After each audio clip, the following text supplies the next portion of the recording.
నాయకుడు మా పార్టీ నాయకుడికి ఫోన్ చేసి ధాన్యం ప్రభుత్వం కొనుగోలు ఏందయ్యా, మాకు లేని పని పెట్టిండు మీ కేసీఆర్ అని చెప్తున్నాడు. రాష్ట్రంలో ఇప్పటి వరకు 35% ధాన్యం కూడా కొనుగోలు చేయలేదు. కానీ రేవంత్ రెడ్డి అతని మంత్రులు 50% కొనుగోలు చేస్తామని అబద్ధాలు చెప్తున్నారు. రైతుల ఇబ్బందుల మీద అవగాహన లేకుండా రేవంత్ రెడ్డి అడ్డగోలుగా మాట్లాడుతున్నాడు అని BRS party working president KTR అన్నారు. వాస్తవానికి ఈ రోజు కూడా రాష్ట్రంలో ఎక్కడా కూడా 30-35% మించి ధాన్యం కొనుగోలు చేయలేదు. ఇక మీకు పేరు చెప్తే బాగుండదు కానీ ఒక మాజీ మంత్రి ఎమ్మెల్యే కాంగ్రెస్ మొన్న మా నాయకుడికి ఫోన్ చేసి, ఒక నాయకుడు మా ఎమ్మెల్యే గారికి ఫోన్ చేసి, అరే ఏం పెట్టినరా మీరు, ఇది పని లేని పని, ఈ గవర్నమెంట్ కొనుడు ఏందా నాకు అర్థం కాదు, ధాన్యం మీరు లేని పని పెట్టిన మా కేసీఆర్ గారు, మాకు ఇప్పుడు ఆ ప్రెజర్ అవుతుంది అని చెప్పి మా నాయకుడికి ఇంకో కాంగ్రెస్ నాయకుడు ఫోన్ చేసి నిష్ఠూరం ఆడుతూ ఉన్నాడు. ఇది పరిస్థితి ఈరోజు రాష్ట్రంలో.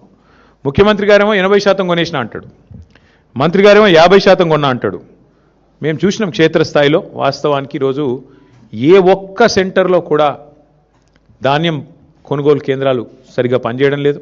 గన్నీ బ్యాగ్స్ ఇస్తలేరు, రైతులే కొనుక్కోవాలి. 28 రూపాయలు, 25 రూపాయలు, 30 రూపాయలు పెట్టి సుతిలు వాళ్ళే కొనుక్కోవాలి. మంచినీళ్ళ సౌలత్ కూడా లేదు.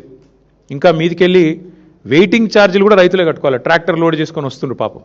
వచ్చినాక ఆడ బయట సెంటర్ బయట నేను నర్సంపేట నా కళ్ళతో నేనే చూసిన, మొత్తం మార్కెట్ యార్డ్ అంతా నిండిపోయి ఉన్నది. మరి ఎట్లా ఇది పరిస్థితి అంటే, వచ్చి వారం రోజులైంది సార్, వెయిటింగ్ ఛార్జీలు కడుతున్నాం, రోజుకు 2000 రూపాయలు కడుతున్నాం, రోజుకు 3000 రూపాయలు కడుతున్నాం, లారీ అయితే ట్రాక్టర్ అయితే 2000 కడుతున్నాం. రైతులు తమ నోటెంబడి వాళ్ళు చెప్పిన మాట. ఈ సంక్షోభాన్ని గుర్తించకుండా, ఈ సంక్షోభం గురించి కనీస అవగాహన లేకుండా అబద్ధాలు చెప్పి అధికారంలోకి వచ్చిన రేవంత్ రెడ్డి ఇలా నోటికి వచ్చిన మాటలు మాట్లాడుతూ ఉన్నాడు. మరిన్ని అప్డేట్స్ కోసం మా ఛానల్ని సబ్స్క్రైబ్ చేయండి.